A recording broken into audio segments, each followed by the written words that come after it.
নমস্কাৰ ছাত্ৰসকলক স্বাগতম জনাইছোঁ আছাম টিচি ইউটিউব চেনেললৈ। মই আজি তোমালোকৰ মাজলৈ লৈ আহিছোঁ ক্লাছ 10ৰ অসমীয়াৰ প্ৰশস্তিৰ কুৱেশ্যন এনচাৰ আনি সকলোৱে ভালদৰে শুনি যাব আৰু যদি মোৰ চেনেল ছাবস্ক্ৰাইব কৰি আহিব যাতে আগলৈ এনেকুৱা ধৰণৰ ভিডিঅ' পাই থাকে। প্ৰথমতে আছে শব্দাৰ্থৰ টোকা অন্তৰিক্ষ আকাশ যাক পৃথিৱী আৰু সূৰ্যৰ মাজত দেখা যায়। উষা সূৰ্য ঋত্বিক ঋতুৰাজক পুৰোহিত কালৰাত্ৰি আন্ধাৰ ৰাতি কিশলয় কুঁহিপাত গজালি কৌ কৃষক বেণু কৃষক বাঁহ সেই বাঁহৰ বাদ্যৰ শব্দ কুসুম প্ৰসাধন সামগ্ৰীৰ বিশেষ কুসুম ফুল ক্লেদ গেলা মলযুক্ত পানী চামৰ চোৱৰ কুঁৱৰী পশুৰ নেজৰ মুঠা চিত্তহাৰী মন প্ৰাণ হৰি তদ্ৰালস ক্লান্ত টোপনি যোৱা অৱস্থা তেজী মানে ত্যাগ কৰি টান মানে সুৰ ৰাগ দীৰ্ণ মানে ভাঙি ছিঙি যোৱা বিদাৰিত পৰিমল মানে সুগন্ধ পুঞ্জীভূত মানে সঞ্চিত ফুল্ল মানে ফুলি উঠা পাহি মেলা ফুল বসুধা মানে পৃথিৱী বসুমতী বিহংগ মানে চৰাই পক্ষী মহামহিম মানে অতিশয় গৌৰৱান্বিত বৰমান্য খ্যাতিমন্ত ৰঞ্জিলে মানে ৰঙীন কৰিলে পোহৰ কৰিলে। ইয়াৰ 1 নম্বৰ কুৱেশ্যনটো আছে ৰঘুনাথ চৌধুৰীক কি কবি বুলি জনা যায়? এনচাৰটো হ'ব বিহগী কবি। 2 নম্বৰ আছে ৰঘুনাথ চৌধুৰীৰ জন্ম ক'ত হৈছিল? উত্তৰ হ'ব নলবাৰী জিলাৰ মোকালমোৱাৰ ওচৰৰ লাওপাৰা গাঁৱত। 3 নম্বৰ আছে ৰঘুনাথ চৌধুৰীৰ জন্ম কেতিয়া হৈছিল?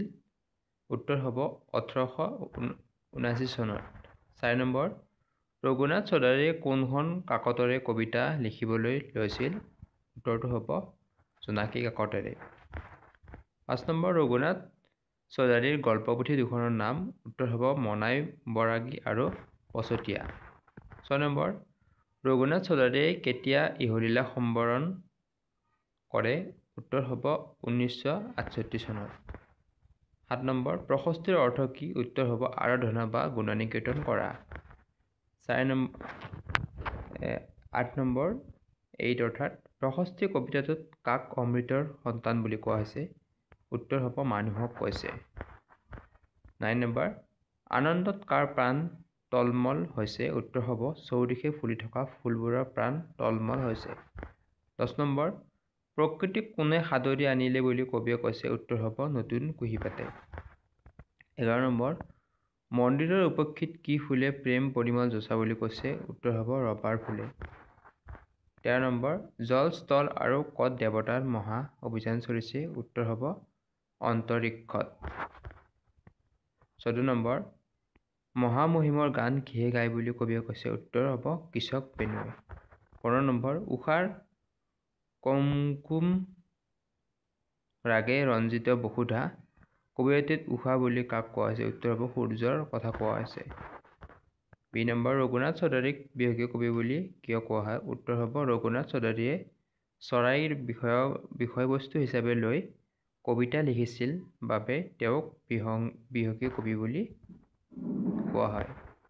2 নম্বৰ ৰঘুনাথ চৌধুৰী কোনকেইখন কাকতৰ লগত জড়িত আছিল? উত্তৰ হ'ব ৰঘুনাথ চৌধুৰী জোনাকী কাকতৰ লগত জড়িত আছিল। 3 নম্বৰ ৰঘুনাথ চৌধুৰীৰ কেইখনমান কবিতা পুথিৰ নাম লিখা? উত্তৰ হ'ব সাদৰী কেতেকী কাৰবালা দহিকতৰা। 4 নম্বৰ প্ৰশস্তি কবিতাটোত কবিয়ে কিয় আৰু কাৰ প্ৰশস্তি কৰিছে? উত্তৰ হ'ব প্ৰশস্তি কবিতাটোত কবিয়ে প্ৰকৃতিৰ সৌন্দৰ্যৰ মাজেৰে সুন্দৰৰ আৰাধনা কৰিছে যি আৰাধনা আঁৰত সোমাই আছে ঈশ্বৰৰ ভক্তি স্বৰূপ কবিয়ে সৃষ্টিকৰ্তাৰ সন্ধান বিচাৰি আৰু তেনে কৰিবলৈ যাওঁতে তেওঁ প্ৰকৃতিৰ বিভিন্ন উপাদানৰ মাজত ভগৱানৰ স্বৰূপ উপলব্ধি কৰিছে। প্ৰকৃতিৰ সন্মোহনী সুধাৰ মাজত তেওঁ বাৰে বাৰে নেদেখাজনৰ অস্তিত্ব দেখিবলৈ পাইছে সেয়ে কবিয়ে প্ৰকৃতিক সৌন্দৰ্যৰ প্ৰশস্তিৰ মাজেৰে ভগৱানৰ প্ৰশস্তি কৰিছে। 5 নম্বৰ কবিতাটোত কবিয়ে প্ৰকৃতিক কি কি বস্তু টানি আনিছে লিখা উত্তৰ হ'ব 65 কবিতাটোত কবিয়ে প্ৰকৃতিৰ সৌন্দৰ্যৰ মাজেৰে সুন্দৰৰ আৰাধনা কৰিছে। এনে কৰিবলৈ যাওঁতে তেওঁ প্ৰকৃতিৰ বহুতো উপাদান টানি আনিছে। বেলিৰ পোহৰে পোহৰাই তোলা পৃথিৱীত গছে বনে সাজেৰে সজাই তুলিছে। চৌদিশে ফুলবোৰ জকমকাই ফুলি উঠিছে। চৰাই চিৰিকটিয়ে সুললিত গীত গাইছে। কৃষক বেনুৱে বতাহত স্ৰষ্টাৰ গান গাইছে। এনেদৰে কবিয়ে কবিতাটোত প্ৰকৃতিৰ উপাদানবোৰ টানি আনিছে। আজি এই পাৰ্টত এইখিনি আছিল, আৰু এটা পাৰ্টত ইয়াৰ কুৱেশ্যন এনচাৰ ক্লিয়াৰ হ'ব। সকলোৱে ভালকৈ পঢ়িব বুলি আশা কৰি ইমানতে সামৰণি কৰিছোঁ। নমস্কাৰ।